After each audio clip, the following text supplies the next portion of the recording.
Salut à tous, ici Sandra et bienvenue dans French Listen, le podcast où on va vraiment décortiquer les secrets pour progresser en français. Aujourd'hui, on va parler du vrai secret, celui qui change tout, tu vois. Et bien sûr, je ne suis pas seule, j'ai avec moi Bernard, mon complice de toujours. Salut Bernard, comment tu vas ? Salut Sandra, salut à tous. Franchement, je suis super content d'être là parce que ce sujet, c'est un peu ma passion, tu vois. Le vrai secret pour progresser, c'est pas ce qu'on croit et j'ai hâte d'en discuter avec toi. On y va ? Carrément. Et tu sais Bernard, je me demande toujours pourquoi, même après des années à apprendre, on a l'impression de stagner. Genre, on connaît la grammaire, mais impossible de sortir une phrase spontanée parfois. Alors, c'est quoi, pour toi, le vrai secret ? Ah, la question qui tue. Pour moi, le vrai secret, c'est l'immersion. Mais pas l'immersion genre tu pars vivre à Paris, c'est s'immerger dans la langue au quotidien sans se prendre la tête avec les règles. L'écoute, c'est la base. Tu laisses le français t'entourer, tu t'exposes à des contenus authentiques et tu laisses ton cerveau faire le boulot en arrière-plan. Oui, c'est ça.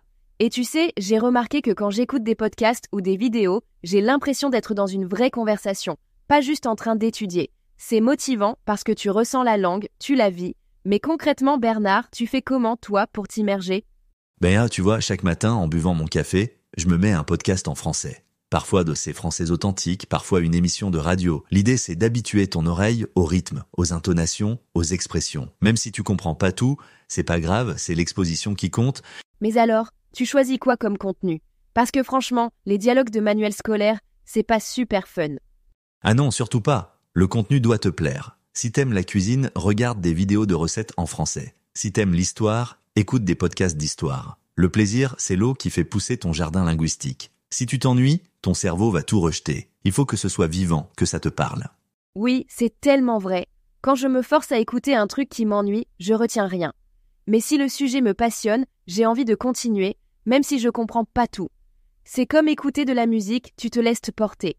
Exactement. Et là, on arrive à un point clé. La répétition. C'est pas de la répétition bête, genre apprendre par cœur, c'est réécouter plusieurs fois le même contenu, à des moments différents. La première fois, tu piges 60%, la deuxième, tu remarques des détails, la troisième, ça devient familier. C'est comme le soleil qui revient chaque jour sur la plante. Oui, je vois ce que tu veux dire. Au début, j'avais peur de m'ennuyer à réécouter, mais en fait, à chaque fois, je découvre un truc nouveau. Et puis ça rentre tout seul, sans effort. C'est un peu magique, non ? C'est ça, la magie de la répétition naturelle. Et c'est la régularité qui fait la différence. Mieux vaut 10 minutes tous les jours qu'une heure une fois par semaine. C'est la somme des petits efforts qui fait tout. Mais alors, la grammaire, on la met à la poubelle ? Parce que franchement, j'ai passé des années à faire des exercices. Non, on la jette pas, mais on la met de côté au début. La grammaire, c'est la mauvaise herbe. Si tu t'en occupes trop tôt, elle crée un petit prof dans ta tête qui te bloque, qui te fait douter. L'idée, c'est d'absorber les structures naturellement, comme un enfant. Tu finis par sentir ce qui est le correct, sans même savoir expliquer la règle. C'est dur à accepter, mais je comprends. Quand je me concentre trop sur les règles, je bloque. Mais quand je me laisse porter, ça coule mieux. C'est un vrai changement de mentalité, en fait. Oui, et là, il y a un truc super important. La psychologie. Si tu stresses, si t'as peur de faire des erreurs, tu bloques tout. Il faut créer une ambiance bienveillante où tu peux te tromper sans honte. Et la communauté, c'est la serre qui protège ton apprentissage. Partager avec d'autres, ça motive, ça rassure. Oui, c'est vrai. Quand je parle avec d'autres apprenants, je me sens moins seule. On partage nos galères, nos petites victoires, et ça donne envie de continuer. Et puis, à voir que tout le monde fait des erreurs, ça dédramatise. Exactement. C'est 50% du succès, la confiance et l'état d'esprit. Si tu te sens soutenu, tu progresses beaucoup plus vite. Bon, Bernard, on a parlé de la philosophie, mais t'aurais des techniques concrètes à partager, genre des exercices qui marchent vraiment ? Oui, bien sûr. D'abord, l'écoute active.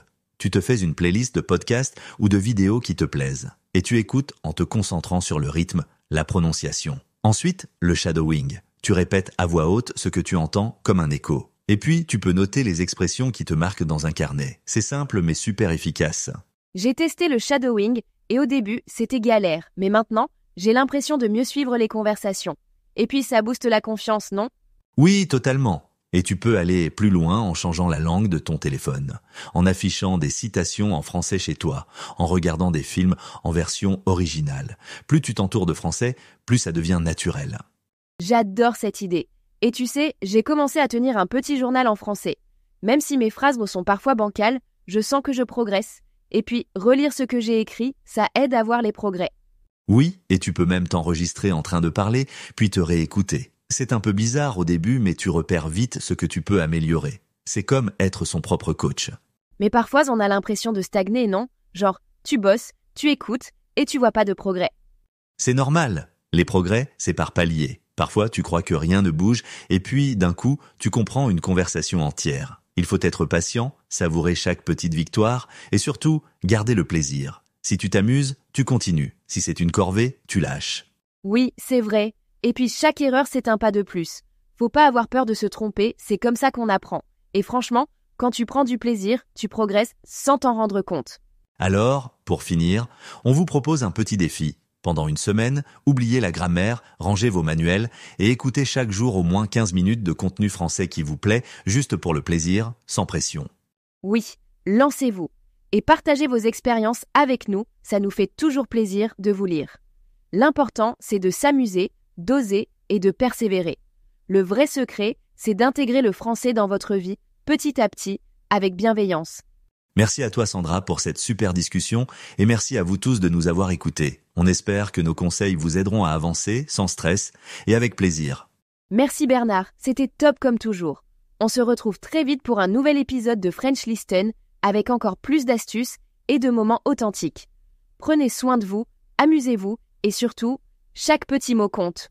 Au revoir à tous et à la prochaine aventure linguistique. Merci encore et à très bientôt sur French Listen. Ne partez pas encore. Regardez maintenant la deuxième partie de l'épisode, elle vous réserve encore plein de conseils utiles et de surprises. Et si ce podcast vous a plu, pensez à vous, s'il vous plaît, abonner et à cliquer sur j'aime pour nous soutenir. À tout de suite dans la suite de l'épisode. Alors j'ai quelque chose de super cool pour toi aujourd'hui, Bernard, et pour tous ceux qui nous écoutent sur French Listen. Tu sais, j'ai reçu encore un message d'un auditeur qui galère avec son français, et franchement, ça m'a fait réfléchir. Je pense qu'on passe complètement à côté de quelque chose, tu vois? Ah ouais? Dis-moi Sandra, je sens que tu vas lancer un pavé dans la mare, là. Mais oui, tous ces gens qui nous écrivent, ils disent pas la même chose. J'étudie depuis des mois, j'ai acheté tous les bouquins, mais je comprends rien quand les gens parlent vraiment. Tu vois ce que je veux dire? Complètement. Et c'est exactement pour ça qu'on fait cet épisode aujourd'hui. Parce que, eh bien, il y a un secret, Sandra. Un vrai secret que la plupart des gens ignorent totalement. Sérieux? Raconte-moi ça. Je suis toute oui. Alors, écoute bien. Ce secret, il coûte rien, il demande aucun équipement spécial. Et pourtant, il peut littéralement transformer ton apprentissage du français du jour au lendemain. Ok, là tu piques ma curiosité. C'est quoi ce fameux secret? L'écoute massive, Sandra. L'écoute massive de français authentique. Et quand je dis massive, je veux dire vraiment massive. Attends. Tu me dis que le secret c'est juste écouter? Pas juste écouter, non. Écouter de façon intelligente, régulière, et surtout, écouter du vrai français. Pas les trucs artificiels des manuels, tu vois? Ok, mais explique-moi parce que ça me semble, comment dire, un peu trop simple, non? Ah, justement, c'est exactement ce que tout le monde pense. Mais Sandra, réfléchis une seconde, comment t'as appris ta langue maternelle? Tes parents t'ont fait réviser de la grammaire quand t'avais 2 ans? Haha, non, bien sûr que non. J'ai écouté, et j'ai encore écouté. Exactement. Pendant des mois, des années même, t'as baigné dans ta langue maternelle. Et c'est comme ça que ton cerveau a appris naturellement. C'est ça le truc, Sandra. Mais alors pourquoi on n'enseigne pas le français comme ça? Pourquoi tout le monde se concentre sur la grammaire d'abord? Excellente question. L'enseignement traditionnel, il nous a complètement conditionnés à penser qu'il faut d'abord maîtriser les règles, ensuite le vocabulaire, et après seulement on peut communiquer. Mais c'est complètement à l'envers alors. Totalement à l'envers. Et tu sais quoi? Les recherches en linguistique montrent que notre cerveau, il est programmé pour apprendre les langues de façon naturelle. On n'est pas des ordinateurs qui stockent des règles, Sandra. D'accord. Mais concrètement là, l'écoute massive, ça veut dire quoi exactement? Parce que moi j'écoute déjà des trucs français de temps en temps. Ah non, pas de temps en temps. Ça c'est le piège, tu vois? Quand je dis massive, je parle d'au moins 1 heure par jour. Minimum. 1 heure par jour? Mais Bernard, les gens vont dire qu'ils n'ont pas le temps. Mais non, écoute-moi bien. Cette heure, elle doit pas être 1 heure assis à ton bureau à te concentrer comme un fou. Non, tu peux répartir ça sur toute ta journée. Dans ta voiture, en préparant ton petit-déj, en faisant le ménage. Ah, je vois. Donc c'est comme créer un environnement français autour de soi?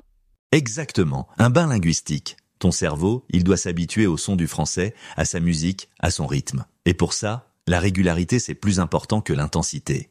Ok, mais quel genre de contenu? Parce que bon, il y a tellement de trucs différents. Alors là, Sandra, c'est là que ça devient vraiment intéressant. Moi, je recommande ce qu'on appelle le français authentique, c'est-à-dire du contenu créé par des francophones, pour des francophones, pas des dialogues bidons de manuels. Donne-moi des exemples concrets parce que je pense que nos auditeurs ont besoin de savoir par où commencer. Bien sûr, les podcasts français, évidemment, mais pas seulement ceux pour apprendre, des podcasts sur tes sujets d'intérêt, cuisine, sport, politique, science, peu importe. Et la radio aussi, j'imagine ? Ah oui, France Inter, RTL, Europe 1, ces stations, elles diffusent toute la journée du contenu super varié. Tu as les infos, les débats, les chroniques rigolotes. C'est une mine d'or, Sandra. Et YouTube, parce que moi j'adore YouTube. YouTube, c'est fantastique. Il y a des milliers de YouTubeurs français qui parlent de tout et de n'importe quoi. Tu t'abonnes à celle qui t'intéresse, et voilà. Mais attends, si je comprends rien au début, ça sert à quoi ? Je vais pas juste perdre mon temps ? Non, et ça c'est crucial, Sandra. Beaucoup d'apprenants font cette erreur. Ils écoutent une phrase, ils comprennent pas un mot, et ils s'arrêtent vite pour chercher dans le dico. Ah, je vois le problème. Exactement. Cette approche, elle est complètement contre-productive. Quand tu écoutes du français pour la première fois, tu te laisses peu porter par le flux de la langue. Tu te concentres sur ce que tu comprends, pas sur ce que tu comprends pas. C'est comme quand j'écoute de la musique en anglais. Je comprends pas toutes les paroles, mais j'aime quand même la mélodie. Parfait, c'est exactement ça. Avec le français, c'est pareil. Tu apprécies d'abord la musique de la langue et petit à petit, ton cerveau va commencer à identifier des mots, des expressions. Et ça marche vraiment ? Parce que ça me semble un peu magique ton truc. Ça marche, Sandra. Et c'est pas magique, c'est naturel. C'est un processus graduel. Tu t'en rends même pas compte, mais un jour, tu réalises que tu comprends de plus en plus de choses. Ok, mais il y a sûrement des règles à respecter, non ? Genre des trucs à faire et à pas faire ? Bien sûr, première règle, la régularité. Mieux vaut écouter 30 minutes tous les jours que 3 heures une fois par semaine. Ton cerveau, il a besoin de cette exposition constante. Et les autres règles ?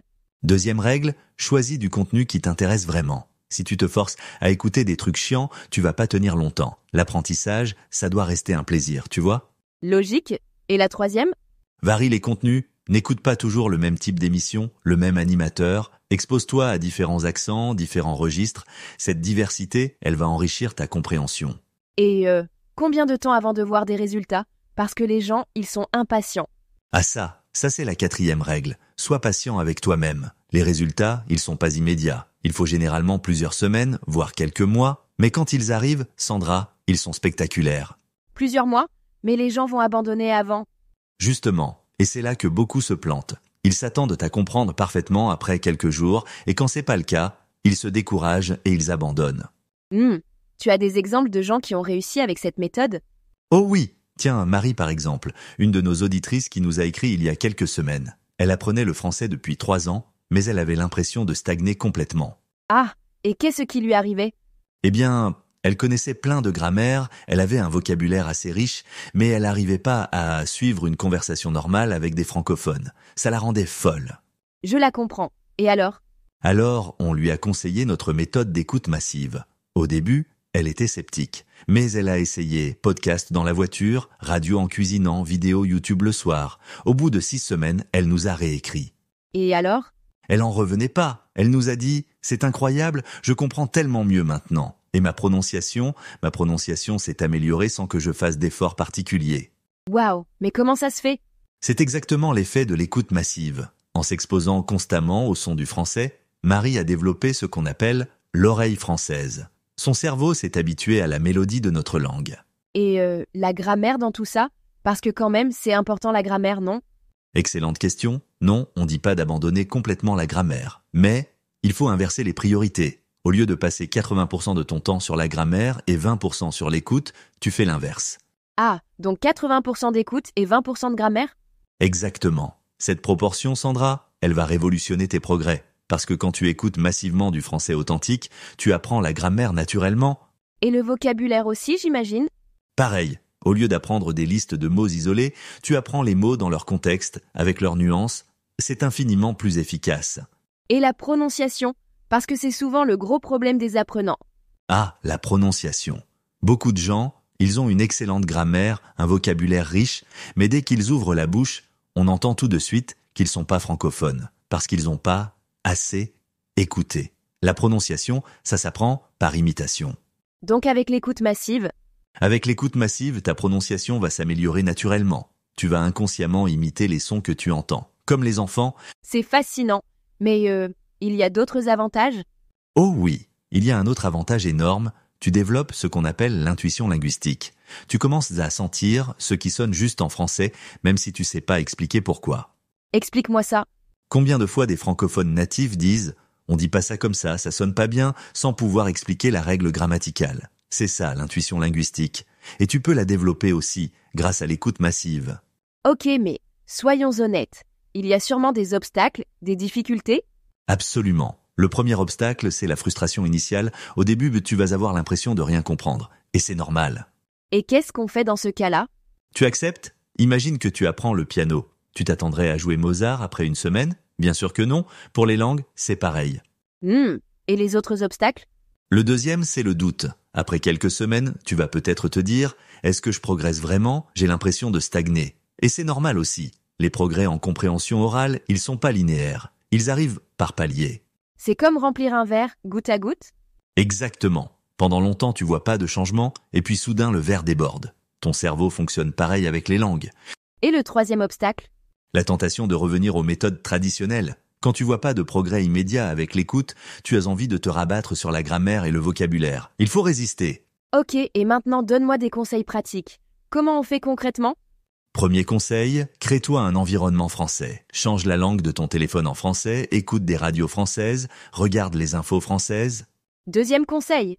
Utilise la technologie. Télécharge des applis de podcast, abonne-toi à des chaînes YouTube françaises, active les notifications pour pas oublier d'écouter. Et le troisième ? Écoute de façon active de temps en temps. Choisis un contenu pas trop difficile et essaie de te concentrer vraiment sur ce que tu entends. Prends des notes si nécessaire. Il y en a d'autres ? Oui. Répète à voix haute ce que tu entends. Cette technique, on l'appelle le shadowing. Elle est très efficace pour améliorer ta prononciation et ta fluidité. Et le dernier ? Rejoins des communautés d'apprenants. Sur les réseaux sociaux, il y a plein de groupes où tu peux partager tes progrès, poser des questions. Et côté erreur à éviter ? Parce que, je suis sûre qu'il y a des pièges. Première erreur, vouloir tout comprendre dès le début. Accepte de pas tout saisir, concentre-toi sur le sens général. Deuxième erreur ? Choisir du contenu trop difficile. Si tu débutes, commence pas par des débats politiques. Choisis du contenu adapté à ton niveau. Et la troisième ? Écoutez de façon passive tout le temps. L'écoute passive a ses bénéfices, mais alterne avec des moments d'écoute active où tu te concentres vraiment. Il y en a d'autres ? Quatrième erreur, abandonner trop vite. Les résultats sont pas immédiats, il faut persévérer au moins quelques mois pour voir des progrès significatifs. Et la dernière ? Négliger la pratique orale. L'écoute massive va énormément améliorer ta compréhension. Mais pour bien parler, il faut aussi pratiquer. Cherche des occasions de converser en français. Tu sais Bernard, en préparant cet épisode de French Listen, je me suis demandé pourquoi cette méthode n'était pas plus connue. Bonne question, je pense que c'est parce qu'elle va à l'encontre de tout ce qu'on nous a appris sur l'apprentissage des langues, tu vois. Comment ça ? Dans notre système éducatif, on nous apprend que pour apprendre, il faut étudier, analyser, mémoriser. L'idée qu'on puisse apprendre simplement en écoutant, ça semble trop facile. Mais c'est pourtant la réalité. C'est exactement ça. Notre cerveau, Sandra, c'est une machine à apprendre les langues extraordinaires. Il suffit de lui donner le bon carburant, de l'input linguistique de qualité en grande quantité. Et c'est exactement ce que fait l'écoute massive ? Exactement. Elle nourrit ton cerveau avec du français authentique, varié, répété. Petit à petit, ton cerveau décode les patterns, comprend les structures, intègre le vocabulaire. Sans effort conscient ? Sans effort conscient. C'est un processus inconscient et naturel. Tu n'as pas besoin de forcer, d'analyser, de mémoriser. Tu dois juste exposer ton cerveau au français le plus souvent possible. Bon alors, avant qu'on termine cet épisode, j'aimerais lancer un défi à nos auditeurs. Oh, excellente idée. Quel genre de défi ? Un défi de 30 jours. Pendant 30 jours, écoutez au minimum 1 heure de français authentique par jour. Variez les contenus, mais respectez cette règle d'1 heure minimum. Et surtout, trichez pas. 1 heure, c'est 1 heure. Pas 45 minutes, pas 50 minutes, 1 heure complète. Et pour aider nos auditeurs à tenir ce défi ? On va publier une liste de ressources sur notre site. Podcast, chaîne YouTube, émissions de radio, tout sera là. N'hésitez pas à nous écrire pour nous raconter votre expérience. Vos témoignages, ils nous font toujours très plaisir. Avant de conclure, rappelons les points essentiels. Le secret pour améliorer votre français, c'est l'écoute massive de contenu authentique. Au minimum 1 heure par jour du contenu qui vous intéresse, variez les sources et surtout, soyez patient avec vous-même. Les résultats sont pas immédiats, mais ils sont garantis si vous persévérez. Votre compréhension va s'améliorer, votre prononciation va devenir plus naturelle. Et vous allez développer cette fameuse intuition linguistique. Et rappelez-vous, l'apprentissage du français doit rester un plaisir. Alors, vous êtes prêt à révolutionner votre apprentissage du français? Vous êtes prêt à découvrir le pouvoir de l'écoute massive? On espère que cet épisode de French Listen vous aura donné les clés pour débloquer votre français. Le secret était là, il suffisait juste de l'appliquer. Merci de nous avoir écoutés aujourd'hui. N'oubliez pas de vous abonner pour ne rater aucun de nos épisodes. Et si cette émission vous a plu, partagez-la. Plus on sera nombreux à appliquer cette méthode, plus la communauté sera forte. On se retrouve la semaine prochaine. En attendant, écoutez, écoutez et encore écoutez. À bientôt Bernard. À bientôt Sandra et bon apprentissage à tous. Ne partez pas encore. Regardez maintenant la 3e partie de l'épisode qui vous réserve encore plus de conseils utiles et de surprises. Et si vous aimez ce podcast, n'oubliez pas de vous abonner et de cliquer sur j'aime pour nous soutenir. À tout à l'heure pour la suite de l'épisode. Bonjour. Aujourd'hui, on se penche sur une affirmation assez intrigante tirée d'un titre « Le vrai secret pour améliorer votre français, apprendre le français avec français authentique ». C'est cette notion de vrai secret-là qui va un peu guider notre discussion. L'objectif, essayer de comprendre ce que ça implique, cette promesse d'un secret quand on apprend une langue. Est-ce qu'il y a vraiment une clé unique, une sorte de formule magique pour parler français? Ou est-ce que c'est, plus compliqué que ça? Allons voir. C'est vrai que l'idée d'un secret, ça a quelque chose de très attirant. Face à un défi comme apprendre le français, qui ne rêverait pas d'une solution simple, d'un raccourci? Ça donne l'impression que c'est plus facile, ça rassure un peu. Mais bon, est-ce que ça colle vraiment à la réalité? Absolument. L'attrait est indéniable. Psychologiquement, présenter une méthode comme un secret, surtout lié à un nom comme français authentique ici, ça crée une attente forte. Ça peut être un moteur de motivation, c'est certain. On a l'impression d'accéder à quelque chose d'exclusif, de plus efficace peut-être. Ah oui, donc un bon levier marketing, potentiellement. Mais vous semblez dire que ça pourrait aussi, simplifier un peu trop les choses. Exactement. Si on regarde de plus près, l'acquisition d'une langue, la façon dont on intègre vraiment, c'est un processus très personnel. Et multifacette. Pensez-y, le temps qu'on y met, notre façon d'apprendre, l'environnement, la motivation profonde, celle qui vient vraiment de nous, tout ça, ça joue énormément. Alors, réduire tout ça à un seul secret, c'est tentant, oui, mais c'est peut-être un peu réducteur. Cela dit, attention, il ne faut pas tout jeter non plus. Des approches spécifiques peuvent être très efficaces pour certaines personnes. Si on pense à ce que suggère souvent en français authentique, l'accent mis sur l'écoute, l'immersion avec des contenus authentiques, on peut comprendre pourquoi ça pourrait être vu comme un secret.